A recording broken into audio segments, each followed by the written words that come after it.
Minister. We're moving to question time. Senator Ruston. Oh, sorry, Senator Ruston. Senator Brockman. President, I realise this was not part of the debate, but during divisions, interjections were made across the chamber which I believe were highly disorderly, which were direct reflections on all those opposite and were unparliamentary. I would ask you to consider those comments and, if appropriate, come back to the chamber. Thank you, Senator Brockman. Senator Ruston. Thank you, Madam President. My question is to the Minister representing the Minister for Health and Aged Care, Senator McAllister. As at the 31st of March 2025, 87,597 older Australians were waiting for the home care they had been assessed as needing. Experts have suggested that figure now has risen to over 100,000. But on Friday, the department refused to release the most recent data, despite having been repeatedly asked for it. Minister, how many Australians have been assessed as needing home care packages and are currently waiting for a home care package on the national priority list? Thank you, Senator Ruston. Minister McAllister. Thank you, President. Well, and I thank Senator Ruston for the question, because we are a Labor government and we, in some essential way, understand how important home care can be for older Australians and their families. Because older Australians tell us that they want to spend as much time at home as they possibly can, and we know that their families want that too, and that is precisely what our reforms are designed to deliver. There is a lot of work to do. There is a lot of work to do, Senators, because the record of the previous government was very, very bad. Indeed, it was a record that was characterised notoriously as neglect. Everybody remembers that. It was a situation characterised by neglect. Minister. Senator Ruston. Thank you, President. A point of order on direct relevance. I merely asked the Minister to advise the chamber of how many older Australians are waiting to receive their home care packages. She has gone nowhere near answering that question. Thank you, Senator Ruston. I will direct the Minister to your question, but your question also talked about numbers at the beginning, so it wasn't a direct question, but I'm happy to direct the Minister. Senator Ruston, you're not in a debate with me. Minister McAllister, I'll draw you back to the question. Thanks very much, Senator. Thanks very much, President. And as the senator knows, this was canvassed in the hearing on Friday, and I understand that senators were informed that as of the 31st of March, the National Priority System data showed 87,597 people waiting for an approved home care package. Now, the point— Minister, please resume your seat. Senator Ruston. Once again, President, on direct relevance.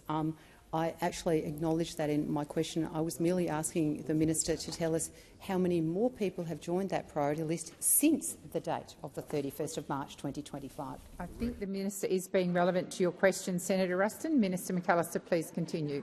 Thanks, President. And as Senator Ruston knows, the purpose of the aged care reforms, which we were grateful to receive bipartisan support for, is in part to address questions of waiting list. It is also to make sure that aged care is delivered with the quality assurance and the standards that older Australians and their families expect.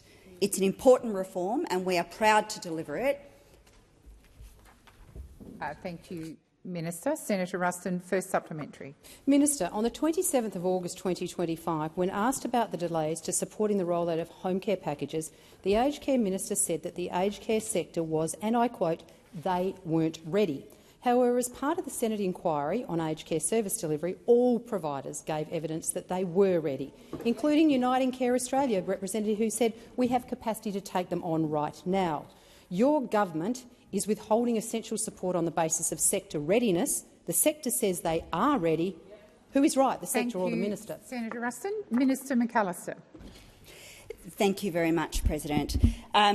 Senators will understand that we consulted widely before deciding to make a brief deferral of the commencement of this important reform, and that is so that the sector can get ready. I understand the interest of— Please resume your seat. Senator Ruston. On a point of order in terms of direct relevance, I was not asking the minister about the Aged Care Act. I was asking her about home care packages. Senator Ruston, the minister is being relevant to your question. Minister McAllister, please continue. Thanks very much, President. And as Senator Ruston will know, because it has been canvassed publicly, and I imagine it was canvassed on Friday as well, each and every week new packages are released. Senator Ruston. On a point of order in terms of misleading the senator should know that what she just said is not correct. Senator Ruston, that is not a point of order. Senator Wong, did you— OK, I'm going to call the minister again. Order! Order! Order. Senators, I am in charge of the Senate. I have said that was out of order, and I will call the minister back to continue her answer. Thanks, President. And as I've indicated here previously, each and every week packages are released, further packages are released. I understand the point that Senator Ruston is making, and she sought to draw this out on Friday. The important thing here is whether it is a new package or a redistributed package. It is an older Australian coming off the waiting list and getting the care that they need. Answering has expired. Senator Ruston, second supplementary. Minister, it was revealed on Friday that 121,596 older Australians are currently waiting to be assessed for home care support, and that they could be waiting up to 15 months just to be assessed. This is on top of the more than 87,000 older Australians on the national priority list that don't have home care packages. Minister, will you admit that at least 200,000 older Australians are being denied access to home care support because of the inaction of your government? Minister, considering this evidence, what is the real reason that you are delaying essential new packages? Your time for asking has expired. Minister McAllister. Thanks very much, President. We acknowledge that wait times for aged care assessments are longer than we would like. We don't pretend that this is good enough or that this is the final resting place for this issue, because record numbers of Australians are seeking and receiving home care services. Last year alone, over 521,000 home support and comprehensive assessments were completed. Only some people waiting for an assessment will end up on the national priority system, and the assessment waitlist, of course, contains those seeking lower-level care, along with crossover and duplication of numbers on the national priority system.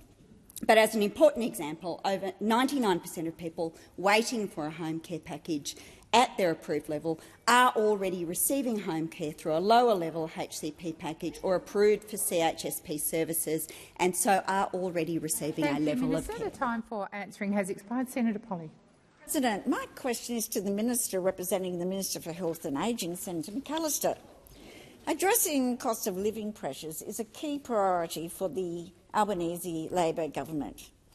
How will the government invest in bulk billing, cheaper medicines and urgent care clinics to help all Australians with the cost of health care? Thank you, Senator Polley. Minister McAllister. Thank you, Senator Polley. Well, no one should have to check their bank balance to see if they can afford to go to the doctor. Health care should be accessible for everybody. Doesn't matter how much you make, it doesn't matter where you live. And that is why, in our first term, the Albanese government delivered $3.5 billion in 2023, which restored access to bulk billing for the 11 million patients that it covered. And from the 1st of November 2025, Labor will deliver the largest ever investment in the history of Medicare, $8.5 billion, Senator Polley, to expand bulk billing to every Australian and create an additional new incentive payment for practices that bulk bill every patient. 9 out of 10 GP visits will be bulk billed by 2030, and fully bulk billed practices will grow to around 4,800 nationally. That is triple the current number. That's what real cost of living relief looks like. And we will also expand the availability of free urgent health care by opening another 50 Medicare urgent care clinics. That's 14 new clinics in New South Wales. That's 12 in Victoria, 10 in Queensland, 6 in Western Australia, 3 in Tasmania, 3 in South Australia, 1 in the Northern Territory and 1 in the ACT. Did I say 6 in Western Australia? I'm concerned I skipped over it. When Labor came to government, we promised 50 urgent care clinics. How much did we deliver? 87. Not 87. So unsustainable after all. And once all of these clinics are open, 4 out of 5 Australians will live within a 20-minute drive to an urgent care clinic. They're a game changer for families. 1/3 of patients are under the age of 15. And people won't have to pay $1 to access these urgent care clinics. All you will need is your Medicare card. The time has expired. Senator Polley, first supplementary. Thank you, Minister. This is a government that actually delivers for the Australian people, but the out-of-pocket costs at the doctor's office can be a big hit to the hip pocket of many Australian families. What other actions is the Albanese Labor government taking to deliver cheaper medicines for all Australians? Thank you, Senator Polley. Minister McAllister. Well, in 2023, we delivered the largest cut to the cost of medicines in the history of the PBS. The maximum cost of the script fell to $30. That was from $42.50. But we want to deliver even more cheaper medicines, and that is why the government will make sure that a prescription on the Pharmaceutical Benefits Scheme costs no more than $25. This is a 20% cut in the maximum cost of medicines under the PBS. It's saving Australians more than $200 million a year. And pensioners and concession card holders will have the cost of their PBS medicines frozen at $7.70 until 2030. The last time medicines were this cheap was in 2004, and make no mistake, Madam President, this is what Labor governments do. Thank you, Minister. Senator Polley, second supplementary. Thanks again, Minister. The Medicare system was designed to deliver health care to everyone that needed it. The Albanese Labor government has made significant investments to strengthen Medicare. Why are these significant investments needed? Minister McAllister. Well, thanks for the question, Senator Polley, because when Labor came to government in 2022, the consequences of a coalition government neglecting this issue for a decade were there for all to see. The coalition's 6-year freeze of the Medicare rebate ripped billions and billions of dollars out of Medicare. And the AMA estimates it would have taken $8.3 billion out of Medicare by 2027-28. And it wasn't just the budget headline, because those decisions made it harder for people to see a doctor. And this situation was completely untenable. It led to a genuine decline in access to health care across the country. The Albanese government's response to this crisis, a product of coalition neglect and ideological blinkeredness, is simply this: we will put back every dollar into Medicare that the coalition's rebate freeze took out. Thank you, Minister. The time for answering has expired. Senator Askew. Thank you. My question is to the Minister representing the Minister for Health and Aged Care, Senator McAllister. Margaret and her husband Tony applied for home care support in January last year. They desperately needed assistance. Tony suffered from Parkinson's and several cancer diagnoses. But more than 12 months later, Tony still had no access to care. Tony was taken to hospital on the 4th of May this year and tragically passed away a few days later. During that week he spent in hospital, in his final days, Margaret was advised that his home care package had finally been allocated. It was frankly too little, too late. Minister, will you apologise to Margaret and the thousands of other people who have lost loved ones while waiting for the care they have been assessed as needing? Thank you, Senator Askew. Minister McAllister. Thank you very much, President. And I thank the Senator for raising this important case. And stories like this remind us of exactly why reform is so critical. The reforms that we are putting in place are designed to put people at the centre of the aged care system. They were passed, we acknowledge, with support from those opposite, and they reflect the significance of quality aged care for older people in their homes. They follow a period which, as everyone understands, was described as neglect. Minister, please resume your seat. Senator Ruston, when I call order, I shouldn't have to specifically name you. I've called order and now I'm going to name you. Please come to order, Senator Ruston, or leave the chamber.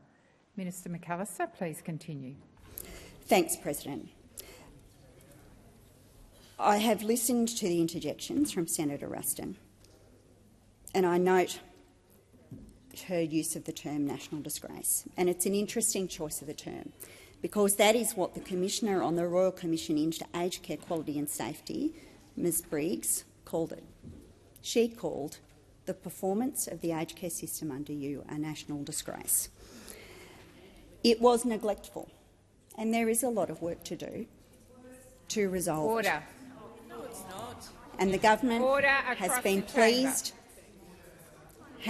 pleased to work with senators across the chamber to put these important reforms in place. We know that it's important to make sure people get the care that they require. Older Australians who are currently assessed as high priority continue to receive their package within a month. And just in the last 5 years, we have gone from 155,000 people accessing in-home care to over 300,000 people. There is more to do, President, and we intend to do it. The time for answering has expired. Senator Askew, first supplementary. Minister, we've heard from a 90-year-old constituent from South Australia who also suffers from Parkinson's. He is mostly wheelchair-bound and unable to do very little for himself. His daughter has had to give up her permanent job as a teacher and move in to care for him. He has been told it will be up to 12 months before he will receive the home care package he has been assessed as needing. Minister, will you promise this 90-year-old constituent and his daughter that you will urgently address this wait list before it is too late? Thank you, Senator Askew. Minister McAllister. Thank you very much, President. I thank again Senator Askew for raising an important case.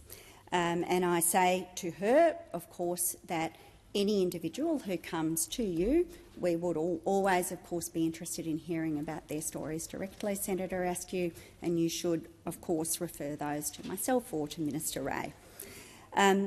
But it highlights, of course, why these reforms are so significant.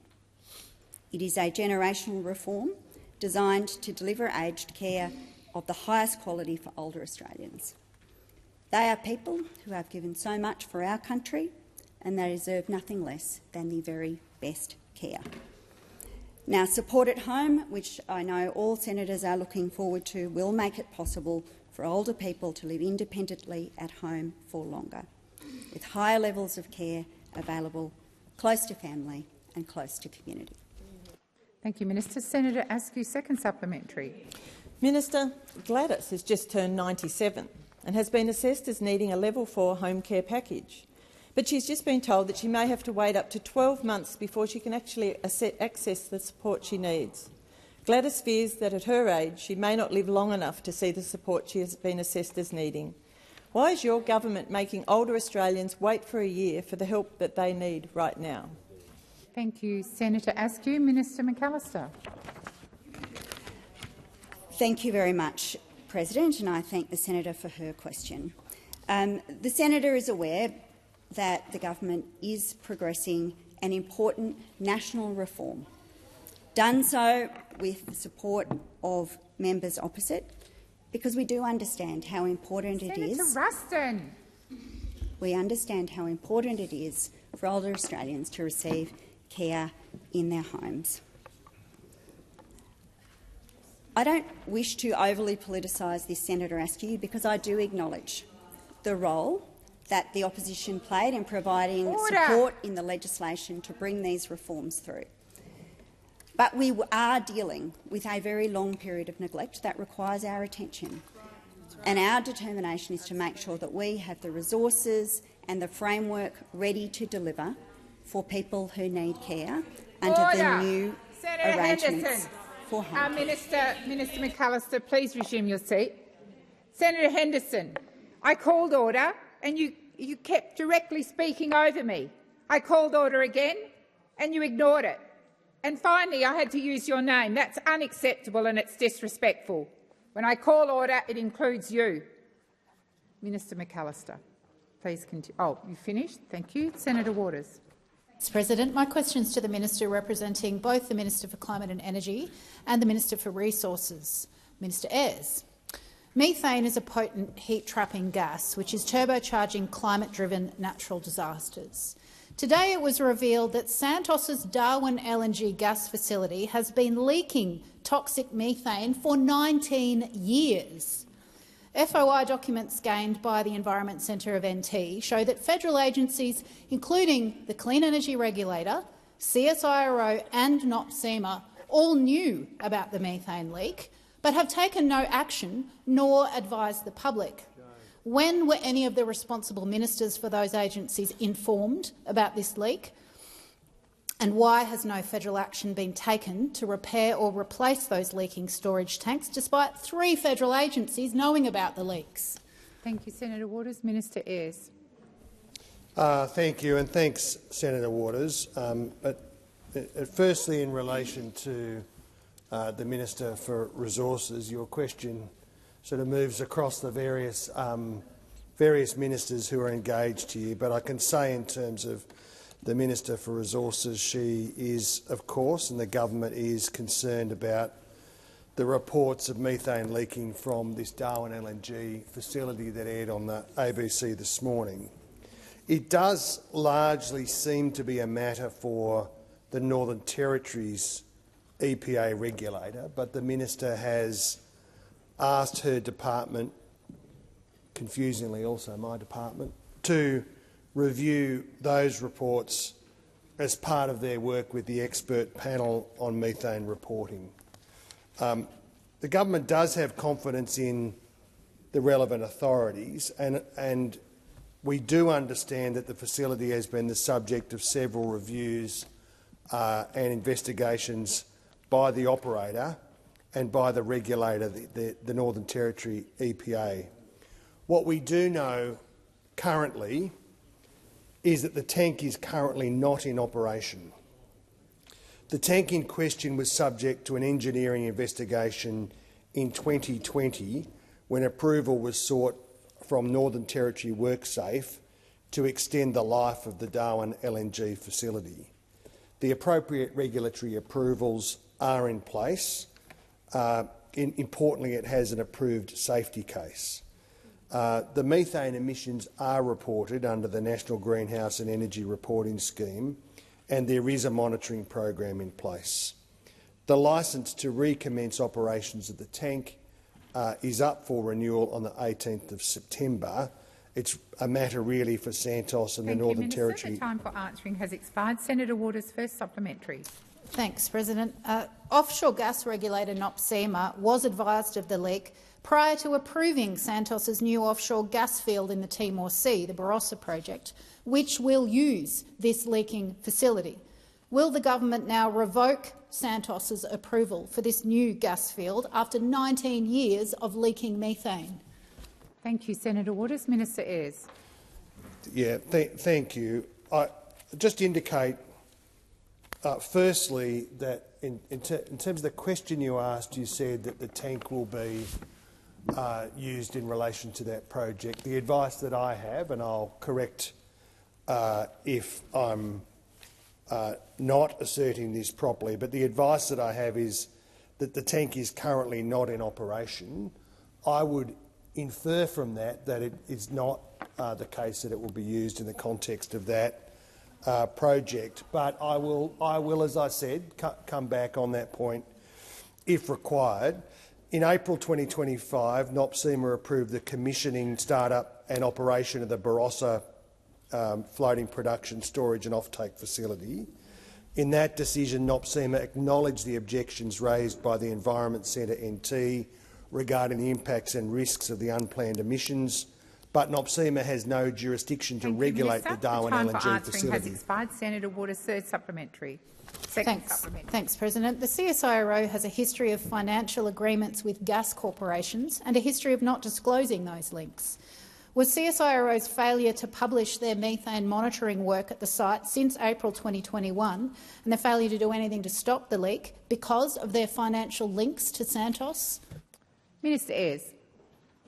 No, and it's usually the role of some of the characters over here to impugn the independence of the CSIRO.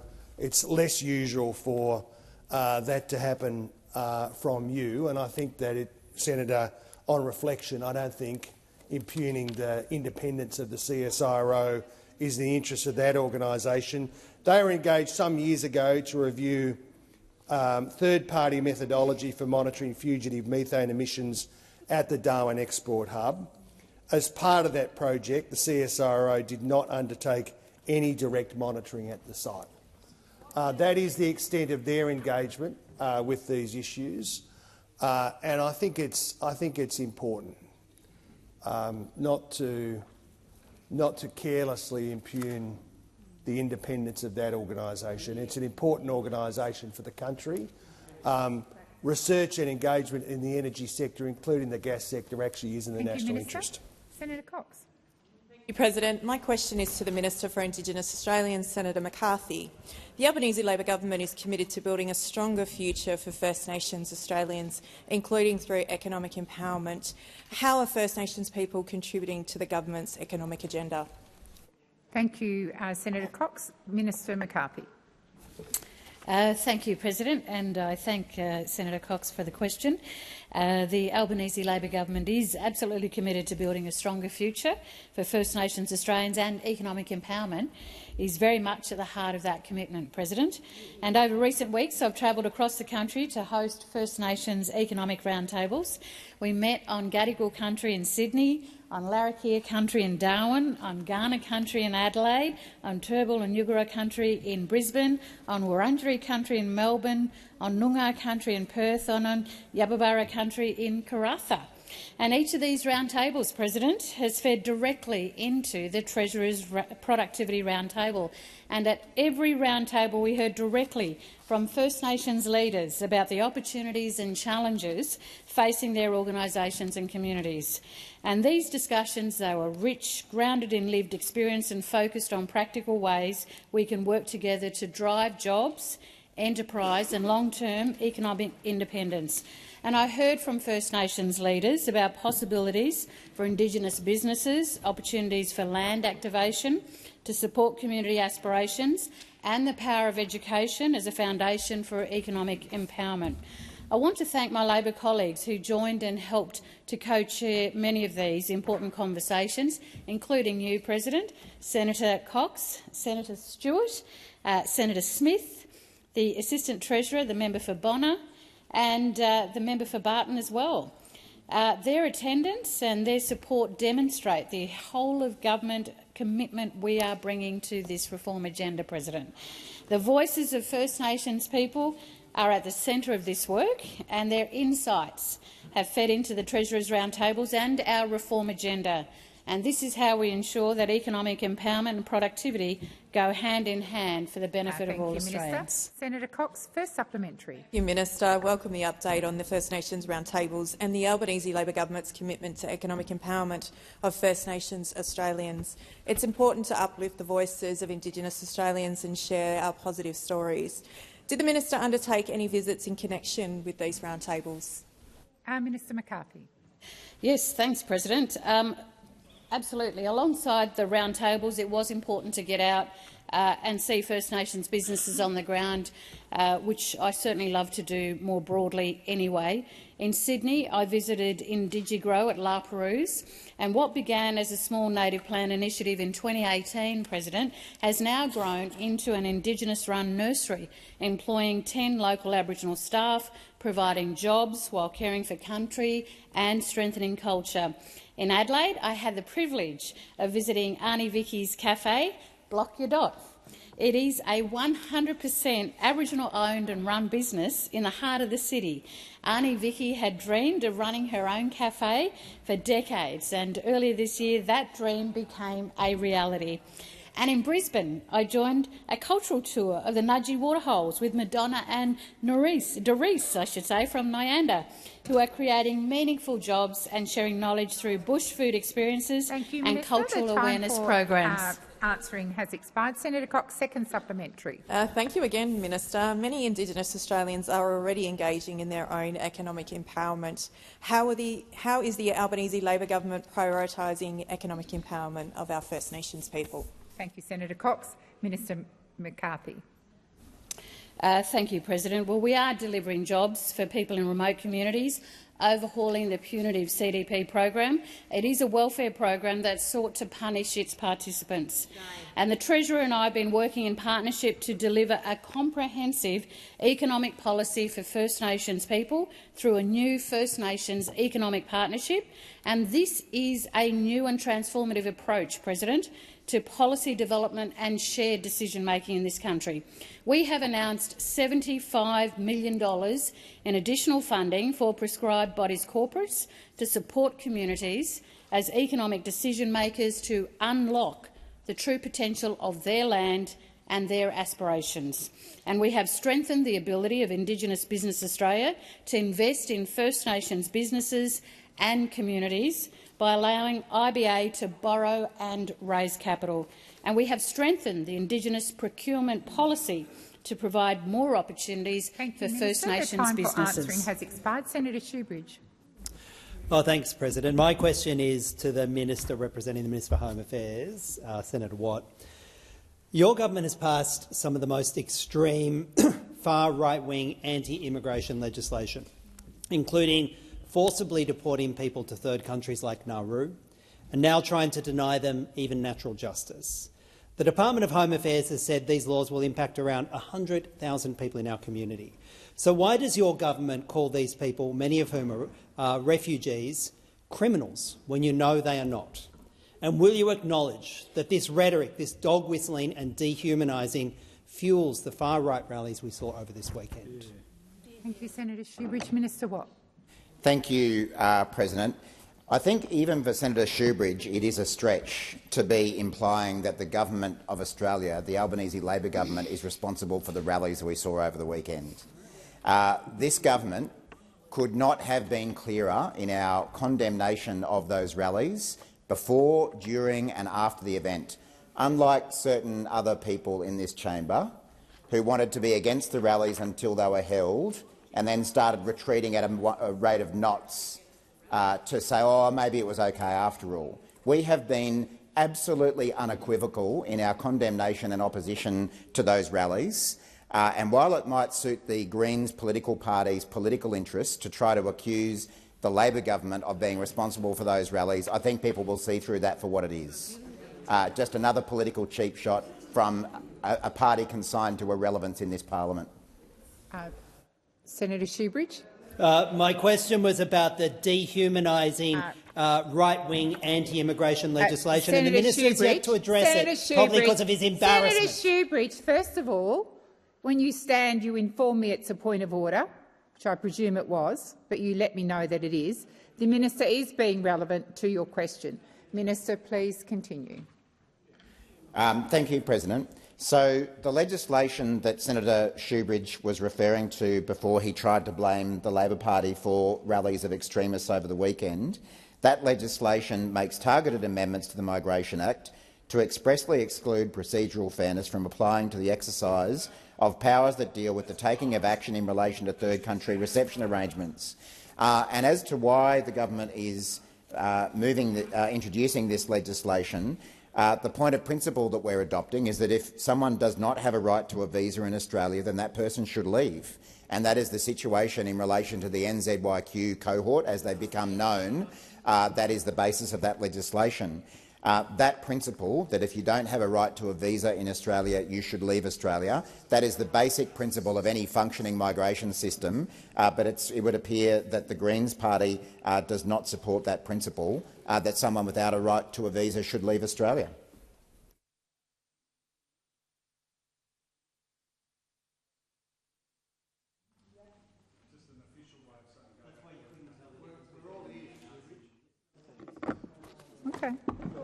Senator Shoebridge, first supplementary. Thanks, President. Minister, last year when you worked with Peter Dutton to pass the first tranche of these hateful laws, you were told by the Human Rights Law Centre, National Legal Aid, Democracy in Colour, the Asylum Seeker Resource Centre, Amnesty International and many more that those laws would fuel racism and anti-migrant hatred. Right. Why didn't you listen? Yeah, thank you, Senator Shoebridge. Minister Watt. Thanks, President. Well, it's ironic again that we have Senator Shoebridge, someone from the Greens political party, wanting to talk about working with the coalition, because those of us who were here in the last term of parliament remember that it was the Greens political party working with the coalition to block housing, to block environmental law reform. Just a moment. Senator Shoebridge. Point of order, President. It's not within a bull's roar of relevancy, and you know. Senator Shoebridge, I'm going to ask you to withdraw that. Bull's roar. You're asking me to withdraw bull's roar. Senator Shoebridge, it has always been my practice to ask people not to repeat the offence. Yes, I'm asking you to withdraw that without repeating it. I withdraw it. I'm just checking what it was you're asking me to withdraw, and I maintain my point of order. Senator Shoebridge, first of all, you're not in a debate with me. If I ask you to withdraw, then withdraw those comments which you've done. Thank you, Senator Shoebridge. Unless you have another point of order, I am moving back to the minister. I maintain the point of order, Senator that it's not relevant. Resume your seat. Senator Shoebridge. Senator Shoebridge, I think earlier today I asked you, when I call you to order, you come to order. You do not continue to talk over me. Senator Allman-Payne, come to order. No, Senator Shoebridge, resume your seat. I'm going to ask the minister to continue his answer. Minister Watt. Thank you, President. Well, Senator Shoebridge has his glass jaw out wide this week, that's for Watt, sure. I'm going to ask you to withdraw that. I'll withdraw. Thank you. Senator Shoebridge, the very beginning of your question went to your accusation that the government was working with the coalition. So I'm completely entitled to point out the many occasions on which the Greens Party have worked with the coalition to block housing, to block environmental law reform and to block almost every other progressive reform that this Labor Party ever tries to do. Now, I've already outlined the principle that underpins this legislation, that if you don't have a right to a visa in Australia, then you should leave, and that's what this legislation is about establishing. Senator Shoebridge. It's what it is. Thank you, President. Will you now, Minister, will your government publicly release the secret $400 million MOU on deportation you've signed with Nauru? And I ask that especially, noting that the Nauruan President had said in relation to the deals he's cut with the Albanese Labor government that Nauru's, and I quote, long-term goal remains the eventual repatriation of these individuals to their home countries. They have fled persecution and they need protection. Yeah. Thank you, Senator Shoebridge. Minister Watt. Thank you, President, and thank you, Senator Shoebridge. The government will publish details about that agreement in the usual way at the appropriate time. It's obviously a matter for the Nauruan government to make a decision as a sovereign nation what agreements they enter into. They have chosen to enter into this agreement with Australia, and therefore the agreement will be honoured. Thank you, Minister. Senator Mackenzie. Thank you. My question is to the Minister representing the Prime Minister, Senator Wong.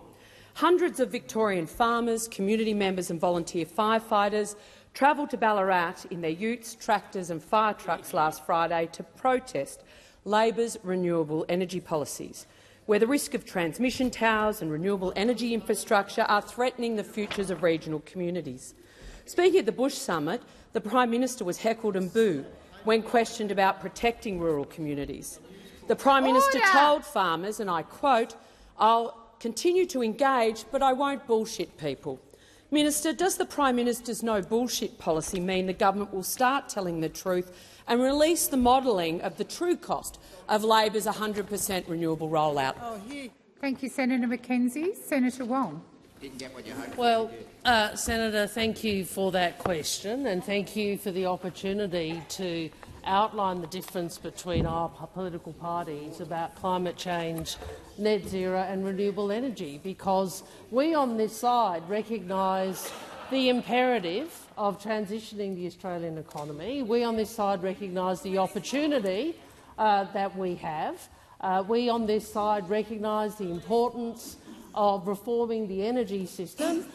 We on this side recognise the importance of policy certainty. On that side, what we know is that they have had decades of internal fighting about climate policy, and they're still not over it.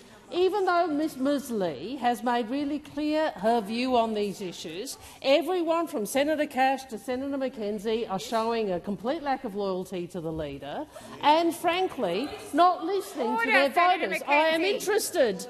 Minister Wong, please resume your seat. Senator McKenzie. On a point of order. Direct relevance. I don't argue with the Labor Party's commitment to this policy. I want them to release the true cost.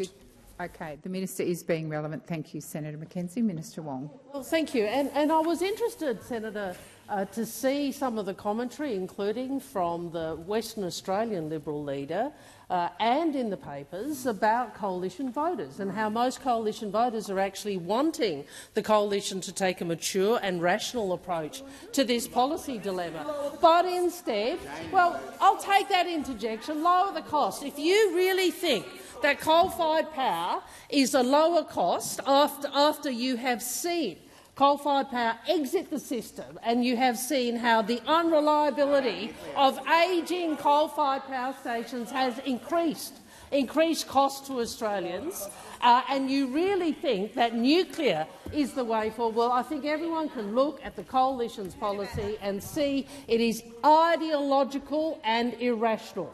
Ideological and irrational. The facts are we have the cheapest possible policy, unlike you. Thank you, Minister Wong. Senator McKenzie, it is one thing to quote language which, quite frankly, I'd rather you didn't. It is quite another to shout it across the chamber. Please withdraw. On behalf of the Prime Minister and I withdraw. No, Senator McKenzie, you shouted it across the chamber. Now, Senator McKenzie, I'm going to ask you to put your first supplementary. Thank you, ma'am. Government agencies and renewable companies are failing landholders and communities affected by the renewable rollout. Minister, does the Prime Minister's no bullshit policy mean the government will explain the real cost of Labor's energy targets and impacts of those targets on the energy bills of Australian households and businesses? Thank you, Senator McKenzie. Minister Wong. We will go down the path of the cheapest available energy. That is what we will do, and that is what we are doing. That is the reality. Now, you might want to front up in front of communities and tell them something which is not true, that there is somehow a magical cheap nuclear policy. That was what you said in the last election. There's a magical cheap nuclear policy. That was untrue. There's somehow some other magical policy. The reality is renewable energy is the cheapest form of new energy. Now, I don't know which part of the economics of that, Senator, you do not understand, but you continue to stand up in front of communities and mislead them. That is the reality. Well, you know what we will do? We will get on with the task of reforming Australia's energy system because we want the cheapest, reliable form of energy for Australians, and we will work to deliver that, unlike you. Thank you, Minister. Senator McKenzie, second supplementary. Under the Prime Minister's no bullshit policy, will the government explain why, under Labor's renewable rollout, regional communities are bearing the burden of hosting infrastructure on their land, impacting food security, social cohesion and private property rights? Order. I want order in the chamber before I call Senator Whish-Wilson. Senator Whish-Wilson. Once again, I've called order and you continue to speak over me. That is disrespectful. Order. Order. I cannot believe I called you to order and you still kept going. Minister Wong. Well, first I'll take the question about social cohesion, because we have just had a debate on that, Senator. which was part of your question. You talked about social cohesion, and you voted against Australia affirming Australia as a nation that welcomes different races, religions and views, united by respect for each other's humanity and for each other's right to live in peace. You voted against that, so don't address me about social cohesion. I have asked you to resume your seat.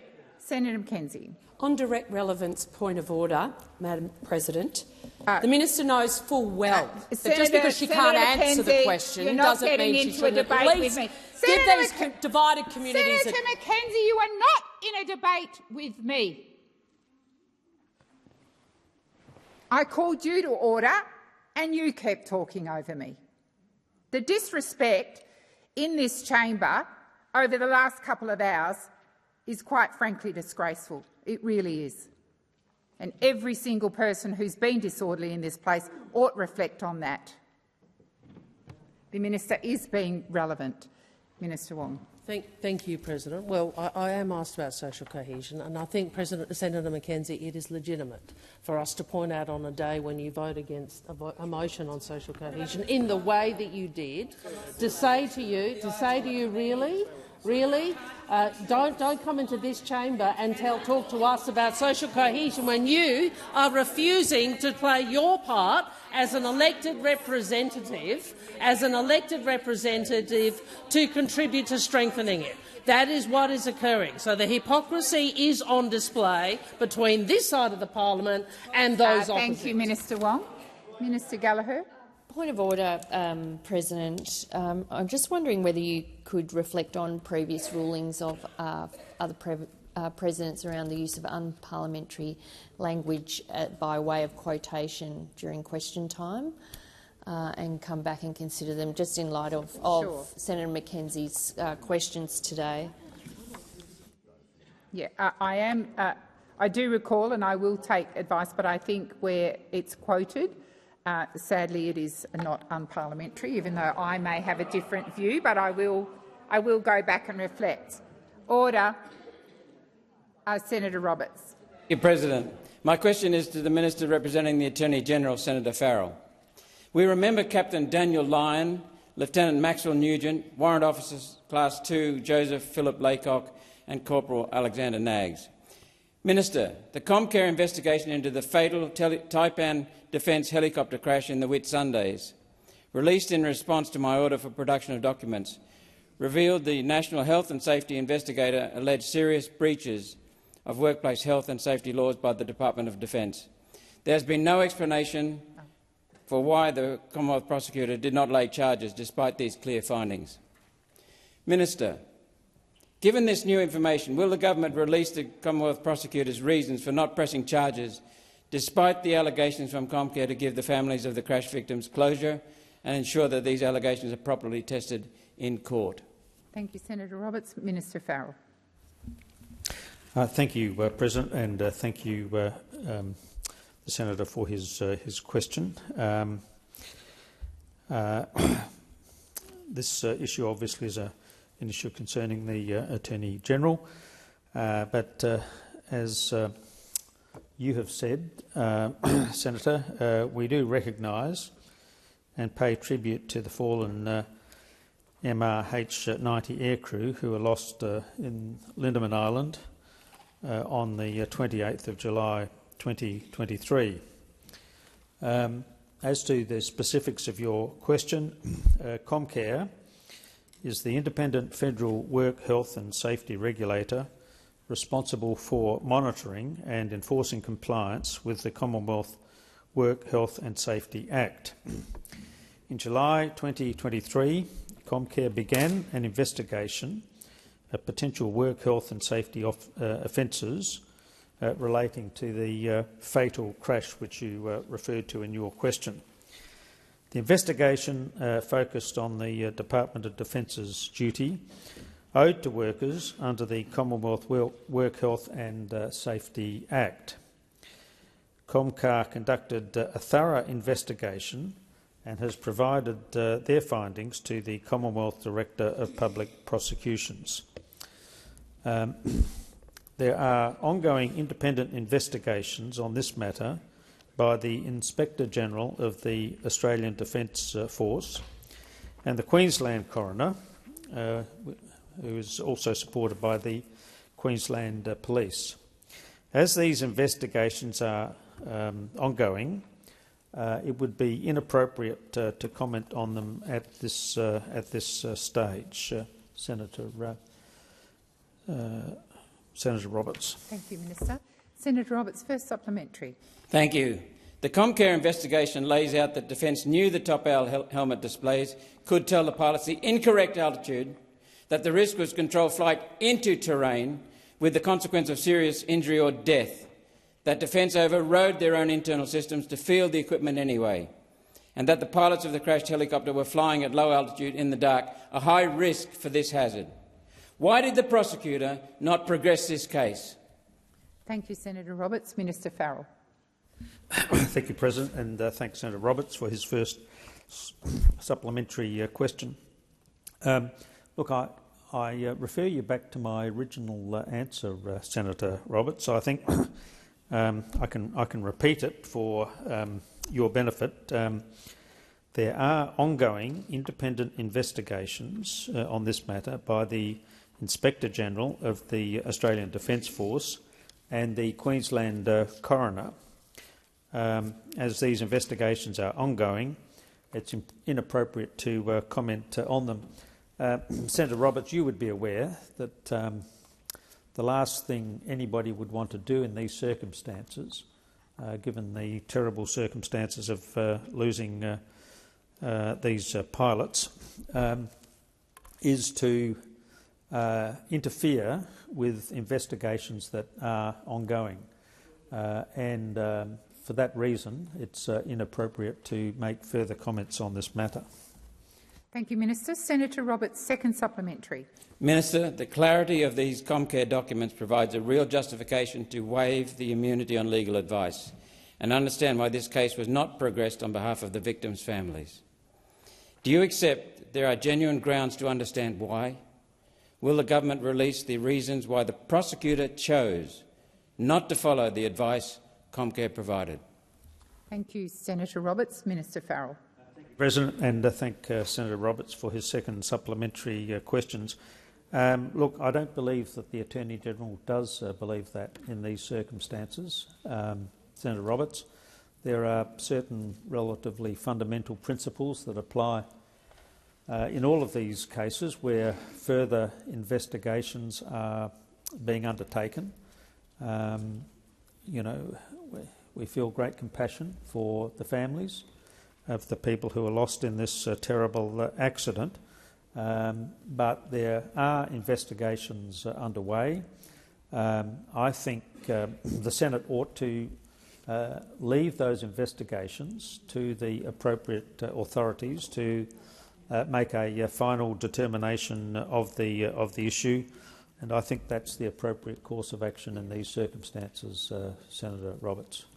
Thank you, Minister Farrell. Senator Babet. Thank you, President. My question is to the Minister representing the Minister for Immigration and Citizenship, Minister Watt. Minister, in a media interview yesterday, you said we absolutely condemn the March for Australia rally that's going on today. It's not about increasing social harmony. It's about spreading hate and division in our community. So, Minister, how does the current record high level of immigration encourage social harmony? Thank you, Senator Babet. Minister Watt. Thanks, President, and thanks, Senator Babet.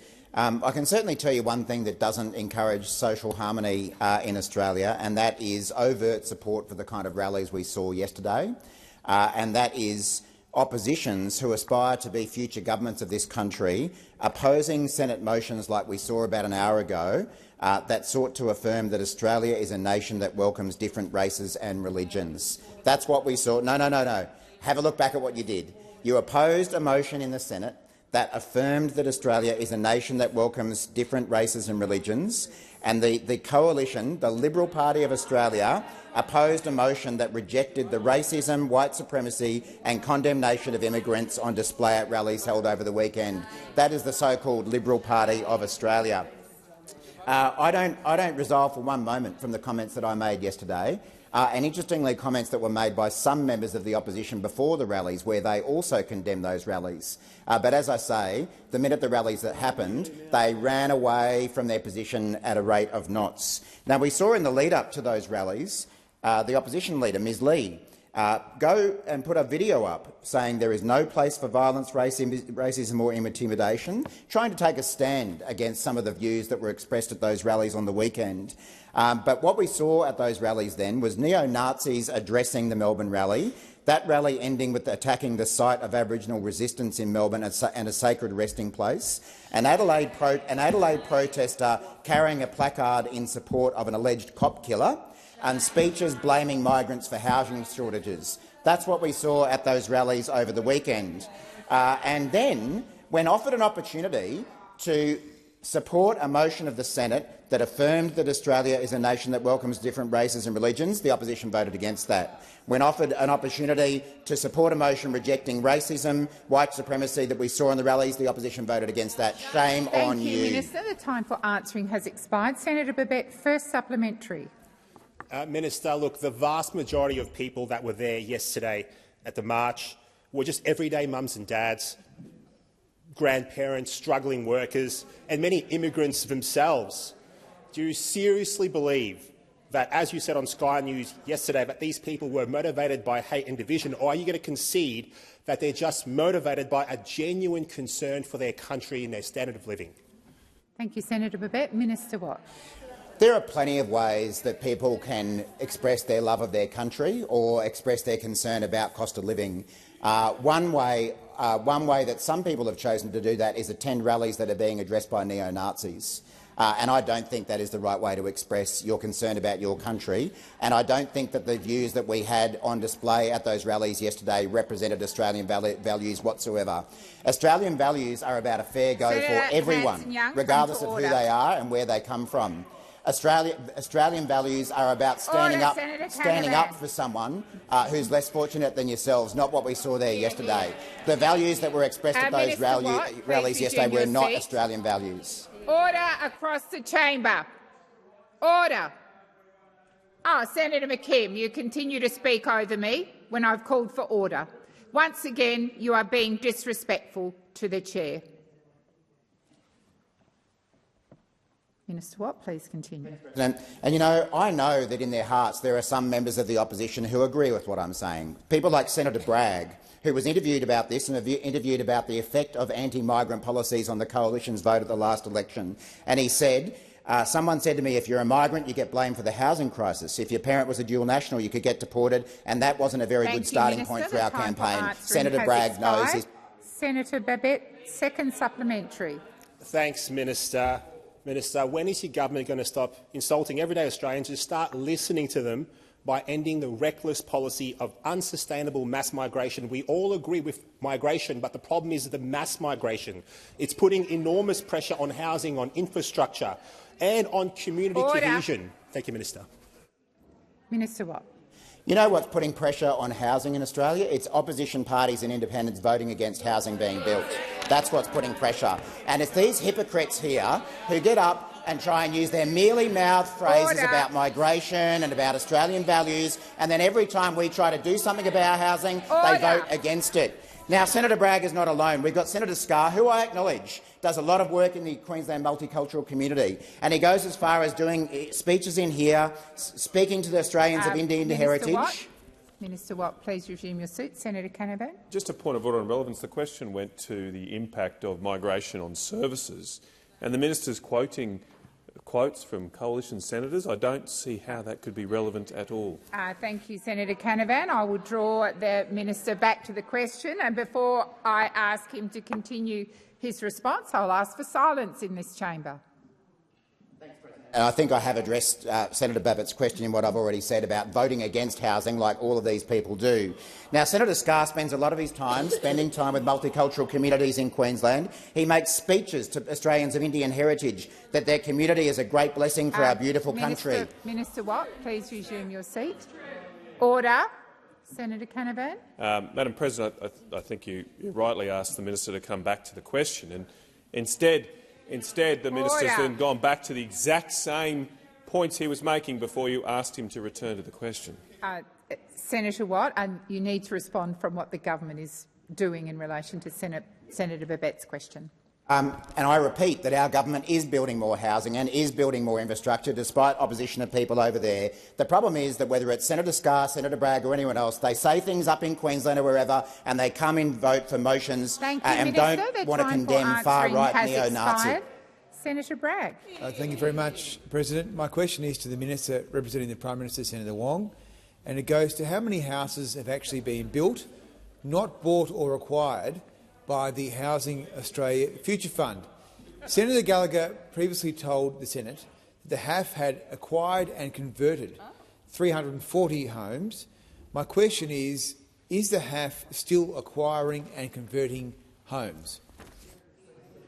Thank you, Senator Bragg. Minister Wong. Thank you, President. I'm very pleased to get this question again from Senator Bragg, and I'm very pleased to update him since last week that we now have more than 5,000 homes through Commonwealth programs having been completed since coming to government.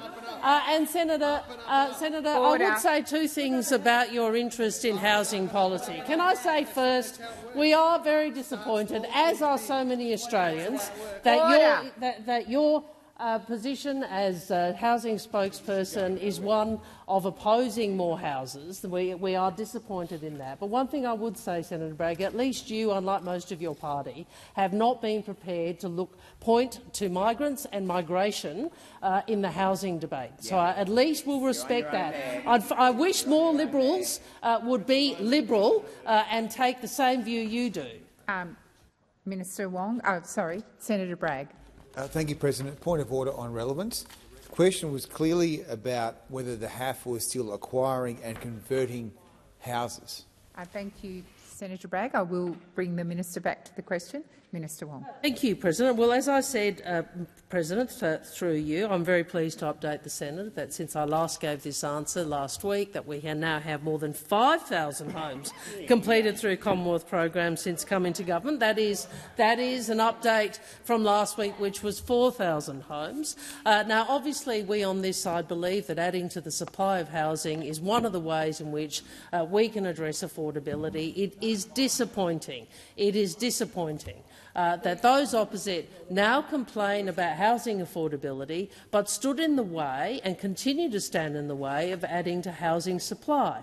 And of course we all understand the economics of any market, but certainly housing supply affects Minister price. Wong, please resume your seat. Senator Bragg. Point of order, President. The question was clearly about whether the HAF was acquiring and converting existing houses.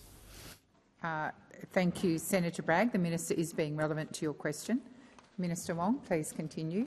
Well, as I said, some 5,000 houses have been completed under a range of government programs, Senator Bragg, and they include HAF projects in Ms Lee's seat, in Mr Hastie's seat and Ms McIntosh's seat, 132 homes in Penrith, in Page, 32 homes in South Grafton, in Moncrief, 230 homes in Southport. Has expired.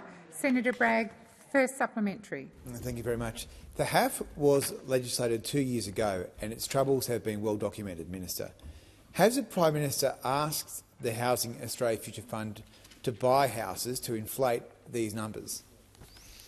Thank you, Senator Bragg. Minister Wong. Well, President, I don't accept the precursor to that question, the various assertions about the HAF. The primary problem the HAF has had, which you made a set of assertions in your primary question, Senator, the supplementary question. The primary problem the HAF has had is that you stopped it. Correct. That's the primary problem. Like, it's hard to get going when you and the Greens team up to stop more houses being built. Now, so every time you come in here and say, well, we're really worried about how many houses are being, well, why are there not more houses being built? Everyone on this side kind of goes, well, there was a problem, which was you lot said no. Minister Wong, please resume your seat. Senator Bragg. Well, it's a point of order again on relevance. We're trying to get to the point about whether or not there is acquiring and converting going on and whether the Prime Minister has directed that. And the minister is being relevant to your question, Senator Bragg. Minister Wong. Again, I would point out that my recollection of the legislation, the Finance Minister is telling me that she thinks I might be right, is that there are governance arrangements in relation to the HAF which would obviously be applicable, would be inconsistent with the political assertion you just made. But, Senator, we always come back to this problem, don't we? Has expired. Senator Bragg, second supplementary. Thank you, President. Does the government concede that by acquiring and converting at least 340 houses, the HAF is making Australia's housing crisis worse by competing with Australians? Minister Wong. Thank you. Well, again, I don't accept the premise of the question that's been put to me. I then would say, if you are worried, Senator Bragg, about the Commonwealth participating in the market or buying houses because you're saying that's not enough supply, why did you block supply for so long? Why did you block supply? Why did you block housing supply with the Australian Greens? I mean, let's be really clear. Senator Bragg, Senator Cash, they want to ask me about housing, but they never have explained to the Australian people, particularly to young Australians, why it is they stood in the way of more houses for so long. And with that, President, I ask that further questions be placed on notice. Senator Ayres. Thanks, President. I just wanted to correct the record in terms of my answer to Senator Waters' question. The expert panel that I referred to is in Minister Bowen's portfolio, not Minister King's portfolio. Thank you. Just give senators a few moments to clear the chamber. Quietly, please.